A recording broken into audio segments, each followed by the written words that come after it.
El ahijado de la muerte. Érase una vez un pobre jornalero. Su mujer tuvo un hijo y como eran tan pobres, no sabían a quién convidar de padrino para bautizar al niño. Un día salió el jornalero a un camino, dispuesto a proponérselo al primero que pasara, pero se cansó de esperar y no pasó nadie. Ya volvía para su casa muy triste. Sin embargo, se le apareció Jesús, que ya conocía los apuros del pobre hombre. Hijo mío, veo las dificultades que enfrentas y el amor que tienes por tu hijo. En verdad te digo que quiero ofrecerte mi apoyo y ser el padrino de tu pequeño, sangre de tu sangre y carne de tu carne. Cuidaré de él para que encuentre la salvación eterna tras una vida llena de sufrimiento y mortificación. Ya verás qué bien. Mira, pues yo en verdad te digo que no quiero que seas el padrino de mi hijo. No quiero que seas su padrino, porque tú das mucho más a los ricos y dejas que los pobres pasemos hambre. Lo único que haces es mantener el status quo. ¿Que los mansos van a heredar la tierra? ¿De qué planeta? Venga, por favor, que ya me conozco el cuento. El jornalero se apartó de Jesús y siguió caminando. Se encontró luego con el diablo, que fue directo al grano. Hola, buen hombre. Parece que llevas el peso del mundo sobre tus hombros. Soy Satanás y vengo a ofrecerte una solución a tus problemas. Permíteme ser el padrino de tu hijo y te aseguro que no le faltarán riquezas ni placeres mundanos. Conmigo, tu hijo aprenderá el valor de un buen trato. No quiero que seas el padrino de mi niño. Eres malo y engañas siempre a todo el mundo. En realidad no tienes más poderes que lanzar bulos y meter cizaña entre los hombres para tus propios intereses. Tú y a los que son como tú apeláis a la supuesta libertad y el libre albedrío para timar a los incautos. No eres más que un vendedor de humo. Vete a tomar viento a la farola, sin vergüenza. El hombre siguió de regreso a casa, cuando de pronto se le apareció la muerte. Bueno, no se apure usted, que yo lo sacaré de pobre, lo cuidaré y hasta haré de él un reputado médico. Ya tengo muchos ahijados y todos están muy contentos de serlo. Muerte, tú te llevas a los ricos igual que a los pobres, sin hacer diferencias. Tú haces iguales a todos los hombres. Tú sí que vales. Además, todos te temen y te respetan. Serás el padrino de mi hijo. Con que fueron y bautizaron al niño, y cuando ya fue médico, se le presentó la muerte y le entregó una hierba, diciéndole: Con esta hierba especial podrás curar a todo el que tú quieras, por muy enfermo que esté. Nada más con que le toques los labios se pondrá bueno. Pero ojo, si al visitar a un enfermo me ves a mí a la cabecera, dirás que su caso tiene remedio y podrás curarlo. Pero si me ves a los pies de la cama, dirás que no tiene remedio y no intentarás nada, porque a ese ya le toca. El muchacho obedeció a su padrino y llegó a coger fama de buen médico, pues eran muchos los que se curaban con él. Un día lo llamaron para que visitara a un rico que se estaba muriendo, diciéndole que si lo curaba le pagarían mucho dinero.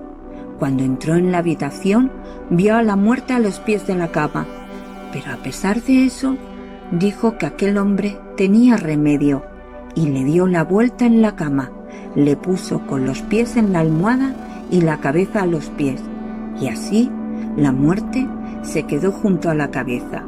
Le pasó la hierba por los labios y lo curó. Cogió su dinero y cuando iba de regreso a casa, se encontró con la muerte. Eres un mal ahijado. Por esta vez te perdono, pero recuerda que no debes curar a nadie si me ves a mí a los pies de la cama. Espero no tener que recordártelo de nuevo con la cuenta que te trae. Pasó el tiempo y otro día volvieron a llamar al muchacho a casa de otro hombre muy rico, más rico todavía que el anterior, diciéndole que le darían el doble de dinero si lo curaba. Cuando el muchacho se presentó en la habitación, vio a la muerte a los pies de la cama, haciéndole señas de que no fuese a repetir la misma sucia treta. Pero él no le hizo caso y apartó la mirada. Realizó la misma operación, aplicó su medicina, cobró su dinero y se fue.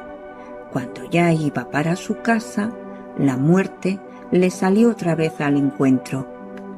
Ya me lo has hecho 2 veces. ¿Crees que esto es un juego? No se puede jugar impunemente con los poderes del universo. La próxima te tocará a ti. Te lo advierto, al final las risas se convertirán en llanto.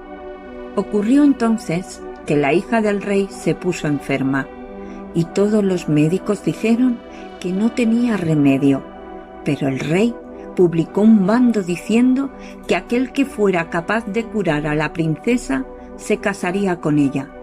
Llegó la noticia a oídos del muchacho y se puso en camino, muy preocupado por saber si se encontraría o no a la muerte y si estaría a los pies o a la cabecera de la cama. Se presentó en el palacio temblando cuando entró en la habitación, y allí estaba la muerte, a los pies de la cama. El rey le suplicó al muchacho que hiciera todo lo posible por salvar a su hija y le prometió que la boda sería antes de 1 año si la princesa se curaba y que le nombraría heredero legítimo del reino. El muchacho miraba de reojo a la muerte, pero ésta le hacía señas de que no. Después de un rato, por fin él se atrevió. Le dio la vuelta a la princesa en la cama, sacó su hierba, la pasó por sus labios y de inmediato ésta se puso buena. El rey y todo el mundo en el palacio se pusieron muy contentos y empezaron ya los preparativos de la boda. Pero el muchacho, al salir de la sala, se encontró con la muerte que le estaba esperando. Esta sí que no te la perdono. A tomar viento a la farola. Te vas a enterar. Él empezó a suplicarle que por lo menos le dejara tiempo de casarse con la princesa. Entonces la muerte lo hizo aparecer en una siniestra gruta donde había muchas velas encendidas y de diferentes tamaños, unas muy grandes, otras medianas, otras pequeñas y otras tan diminutas que enseguida chisporroteaban y se apagaban. La muerte dijo: Mira, esas velas que ves son las vidas de los hombres. Las grandes son las vidas de los niños, las medianas son las vidas de jóvenes y adultos, y las pequeñas las de los ancianos. Pero hay también niños y jóvenes que no tienen más que una velita pequeña.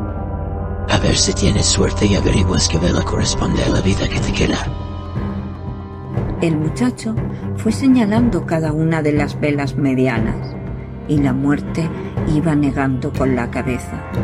Cada vez iba señalando velas cada vez más pequeñas, y la muerte volvía a negar, y él señalaba otra más pequeña, y la muerte volvía a decir que no.